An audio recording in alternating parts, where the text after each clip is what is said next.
Tieni a mente il tuo cuore, tieni a mente il tuo cervello, un'iniziativa che parte il 27 fino al 29 a Villa Bonfiglio. Sì, anche quest'anno, per il quinto anno consecutivo, si rinnova questo appuntamento con la cittadinanza agrigentina per parlare di prevenzione, che è uno strumento formidabile per,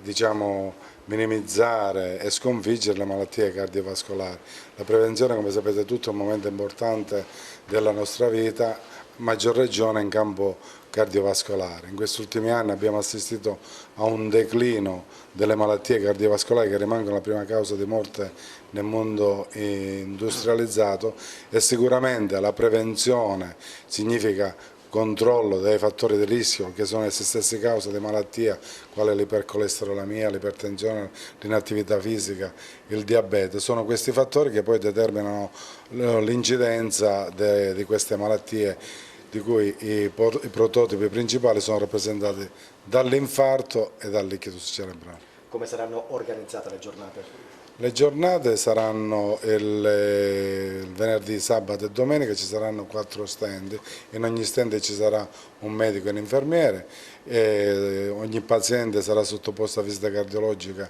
elettrocardiogramma, prelevo per il colesterolo e della glicemia e poi ogni paziente si darà una carta di rischio, cioè un punteggio che può prevedere a distanza di 10 anni quale rischio ha il paziente e quindi possiamo distinguere pazienti che sono ad altissimo rischio, pazienti ad alto rischio e pazienti a rischio moderato oppure basso. Questi momenti di prevenzione, ecco, quanto sono importanti per la collettività? Sono importantissimi perché ormai questo è un appuntamento che si ripete da qualche anno e puntualmente ogni anno identifichiamo 7-8 pazienti che sono per esempio in fibrillazione atriale, che è una patologia che predispone all'ictus ischemico se non ben controllata e posta in terapia anticoagulante. Quindi possiamo dire che ogni anno ci sono cittadini che beneficiano di questa iniziativa, senza considerare che ci sono persone che poi modificano il loro stile di vita e il loro fattore di rischio in base alle nostre risultanze, colesterolo alto che gente sa di non avere per esempio.